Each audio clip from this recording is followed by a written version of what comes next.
Salut les étudiants, j'espère que votre rentrée se passe bien. Ouais, c'est un lapsus, je crois, avec le retrait, avec le Covid qui revient. Je pense que ça va être un retrait bientôt.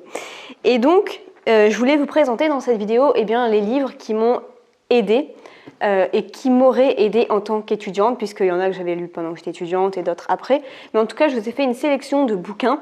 Alors un bouquin, il faut savoir que j'en lis un par semaine depuis 2016 à peu près, donc ça commence à faire pas mal, surtout particulièrement cette année avec le confinement, j'en ai lu encore plus.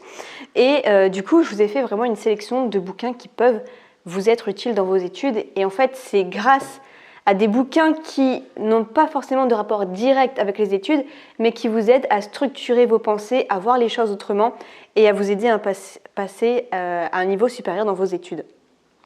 Donc, je vais vous présenter un petit peu au fur et à mesure les bouquins. Donc là, je me suis mis bien, il commence à faire froid en ce moment avec le petit feu de cheminée, tout ça, on va être bien. Je vais essayer de mettre les bouquins de manière à ce que ça ne cache pas forcément le feu de cheminée. Hop, donc je vais présenter au fur et à mesure. Donc j'en ai 1, 2, 3, 4, 5, 6, 7, 8, 9, 10, 11. J'en ai 11 à vous présenter. Le premier est un petit bouquin qui s'appelle La 25e heure, comment travailler 1 heure de moins chaque jour. Découvrez par exemple la règle des 3 tâches, comment dire non à 9 sollicitations sur 10, comment diviser par 2 le temps passé à traiter les emails, la technique des 2 pizzas. Et c'est un petit bouquin vraiment très pratique. Donc, je vous montre un petit peu l'intérieur. Et en fait, ça se lit très très vite. Et c'est surtout un livre qui est très pratique sur la gestion du temps. Donc si jamais vous avez un peu de mal sur la gestion du temps, c'est pas mal. Et il y a ce graphique aussi qui m'avait vachement interpellée. En fait, ici, c'est le graphique de votre vie et chaque point correspond à une semaine, je crois. Chaque ligne représente 36 mois, 3 ans. Donc, chaque ligne représente 3 ans et c'est choquant en fait de voir que la vie passe vite, vraiment. Et donc, vraiment, il faut pas trop perdre son temps sur des tâches inutiles. Donc ça, c'est vraiment un bouquin avec pas mal d'outils qui peuvent vous permettre de mieux gérer votre temps en tant qu'étudiant. Donc voilà, puis en plus il n'était pas très cher, 7,40 €, il y a vraiment plein d'outils précieux dedans. Ensuite, un autre bouquin plutôt pour axer la confiance en soi, parce que pour moi, les étudiants qui ont un peu de mal dans les études ne sont pas forcément ceux qui ont moins de capacités intellectuelles, pas du tout. Il y a même beaucoup de surdoués qui n'ont pas d'excellents résultats parce que c'est plutôt lié à un manque d'estime de soi, un manque de confiance en soi, tout ça en fait. Et donc, c'est vrai que le moment en fait où j'ai commencé à travailler le développement personnel, mon estime de moi-même, etc., j'ai eu vraiment de meilleurs résultats dans mes études. Et un bouquin qui peut vraiment vous aider, c'est Tu vas tout déchirer. C'est une auteure américaine et j'avais lu son autre bouquin qui s'appelle Tu vas t'en mettre plein les poches. Et en fait, elle est super marrante, elle est multimillionnaire et elle donne vraiment de super conseils à l'intérieur. Enfin, j'adore sa façon d'écrire. C'est un livre aussi très pratique. Je vous montre un petit peu l'intérieur, comment c'est fait. Ça se lit vraiment très facilement. Et vraiment, pour augmenter votre estime de vous-même, ça peut vraiment vous aider. Ensuite, le bouquin L'effet cumulé de Darren Hardy. Alors ce bouquin-là, je l'ai connu en dernière année de master quand je faisais mon stage d'étudiant entrepreneur.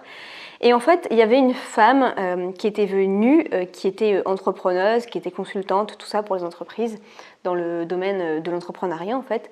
Et je lui avais demandé quel est le bouquin qui l'avait le plus aidé, le plus marqué dans sa vie d'entrepreneuse. Et elle m'a dit ce bouquin-là, du coup je l'ai acheté. Et c'est vrai que le principe est simple, c'est que si vous mettez en place des petites actions qui comptent, vous aurez des résultats sur le long terme. 2 exemples, si vous prenez quelqu'un qui chaque jour après les cours va se contenter de regarder des émissions de télé-réalité qui ne vont rien vraiment lui apporter dans 10 ans, c'est dommage. Par contre, un étudiant qui vient tous les soirs et qui peut-être va lire un bouquin ou va créer un site internet ou va créer une chaîne YouTube ou des trucs qui compte, eh bien, dans 10 ans, peut-être que ça va lui créer un business, peut-être que ça va lui créer une culture générale, peut-être que ça va l'aider à augmenter l'estime de soi et donc du coup créer des projets. Bref, c'est ce genre de bouquin qui qui un petit peu hack le cerveau, qui te retourne le cerveau et c'est pas mal du tout. Autre livre de Olivier Roland. Tout le monde n'a pas eu la chance de rater ses études, donc titre très marketing. C'est un bon bouquin. Et il y a beaucoup d'études scientifiques dedans. Et en fait, lui, je crois qu'il a même pas eu le bac, je crois. Et pourtant, c'est un entrepreneur en fait dans mon milieu qui est multimillionnaire. Et il donne plein d'astuces en fait pour réussir. Pareil, lui aussi, il a augmenté l'estime de soi. Il a beaucoup bossé le développement personnel, beaucoup développé sa présence sur Internet. Il a une chaîne YouTube de plus de il doit être suivi par, je crois, 270 000 personnes. Et donc, il donne pas mal de choses, comme les 3 principes incontournables pour réussir dans tous les domaines. Comment augmenter votre QI et votre capacité de concentration. Comment créer l'entreprise de vos rêves pour devenir libre. Des exemples concrets, des cas pratiques appuyés sur la science. Donc, voilà. Et il est entrepreneur depuis l'âge de 19 ans. Donc, très bon bouquin également. C'est un pavé, mais c'est très intéressant. Autre livre, 18 minutes pour être efficace. Donc, pareil, là, en fait... ça donne pas mal de conseils pratiques pour améliorer votre efficacité. Un bon petit bouquin. Si je peux prendre un exemple. Ok. Donc, il y a quand même pas mal de choses à prendre dedans. Il vous donne pareil des exemples concrets. Vous connaissez les grands axes autour desquels doit s'organiser votre année et partir de là pour s'organiser. Donc voilà, sur l'efficacité, il n'y a pas énormément de bouquins et celui-ci est pas mal. Autre bouquin, Avaler le crapaud de Brian Tracy. Très bon bouquin aussi, qui se lit très très bien. Je vous montre un petit peu l'intérieur. Et en fait, pareil, c'est sur la gestion du temps. En gros, ça dit qu'on a une réserve de volonté tout le long de la journée. Et si vous faites les tâches les plus importantes le matin, parce qu'au fur et à mesure de votre journée, c'est comme votre batterie de téléphone, elle va s'épuiser au fur et à mesure de la journée. Et si vous devez faire une dissertation à 23h le soir, ça va être compliqué. Vous allez passer plus de temps, ça va être moins bien. Alors que si vous faites ça le matin, en 1 heure, 2 heures, 3 heures, ça peut être fait alors que vous y aurez passé la nuit si c'était le soir. Donc, ça aussi, c'est pas mal. Ensuite, Neurolearning, les neurosciences au service de la formation. Permet de comprendre la façon dont le cerveau humain apprend, donne des repères pour initier une pédagogie adaptée, tenant compte d'une meilleure connaissance de l'écologie de votre cerveau. Donc, c'était un petit bouquin pas mal intéressant aussi. Donc, je vous montre un peu l'intérieur. Et donc, ça permet aussi de peut-être mieux vous comprendre sur votre façon d'apprendre.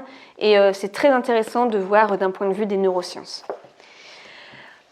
L'équation du miracle par Hal Herold, pas mal du tout.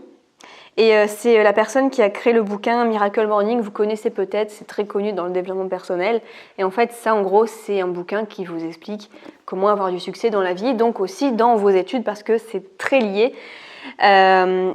Franchement, j'ai trouvé ce bouquin pas mal du tout. J'ai vraiment été étonnée des conseils. Donc voilà, c'est vraiment quelque chose aussi qui m'a beaucoup aidée. Et parfois on se dit que réussir dans la vie ou réussir ses études, c'est compliqué. Et en fait, quand on comprend un petit peu comment ça fonctionne, on se dit que c'est pas si compliqué, ça débloque certaines choses dans votre cerveau.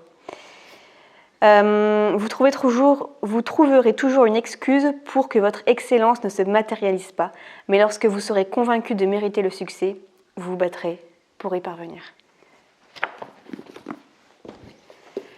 Encore un bouquin sur l'efficacité, The One Thing, passer à l'essentiel, la méthode des pros, 2 millions d'exemplaires de vendus. Pareil, encore un bouquin sur l'organisation, sur la gestion du temps. Pas mal aussi. Après, comme j'en ai lu beaucoup à ce sujet, à force, je connais un petit peu comment ça se passe, quoi. Il devient très difficile d'accepter l'essentiel car trop de vérités vous ont été imposées qui viennent souvent troubler notre pensée, égarer nos actions et masquer notre succès. C'est quelque chose qui va vous simplifier aussi vos idées dans votre cerveau. Autre bouquin, Ces moments qui comptent. Alors eux, ils sont juste géniaux, j'adore leurs bouquins. Ils n'en ont pas énormément, c'est dommage, de Chip et Dan Heath. ces moments qui comptent. En gros, pourquoi certaines expériences vécues laissent une trace extraordinaire. Pareil, c'est un bouquin qui va vraiment vous aider à comprendre comment on retient les choses, pourquoi on retient les choses, et donc à partir de là, mieux comprendre pour mieux retenir les cours. Et le dernier bouquin, Le Talent Code de Daniel Coyle. On ne naît pas talentueux, on le devient. Les dernières découvertes en neurosciences ont révélé le rôle fondamental de la myéline, cette substance qui entoure les fibres nerveuses et isolée d'un mécanisme qui influe fortement sur la vitesse et la précision des apprentissages.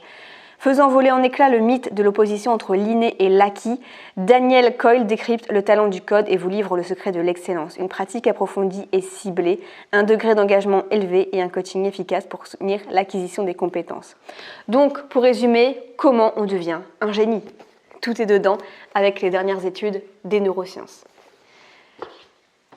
Donc voilà pour tous ces bouquins, je vous mettrai la liste si vous voulez juste en dessous de cette vidéo. Ce sont vraiment une sélection de bouquins que j'ai pu lire en 4-5 ans et qui font vraiment une différence une fois que vous les avez lus et ça change vraiment. Ce sont vraiment des bouquins qui vont changer la vie. Donc voilà, je vous mettrai dans cette vidéo juste en dessous et on se retrouve pour une prochaine vidéo. Plein de succès. Dernière petite chose aussi, si vous voulez une formation gratuite sur la concentration, eh bien c'est le premier lien en dessous de cette vidéo. C'est une formation d'1 heure totalement offerte pour vous aider à vous concentrer dans vos études.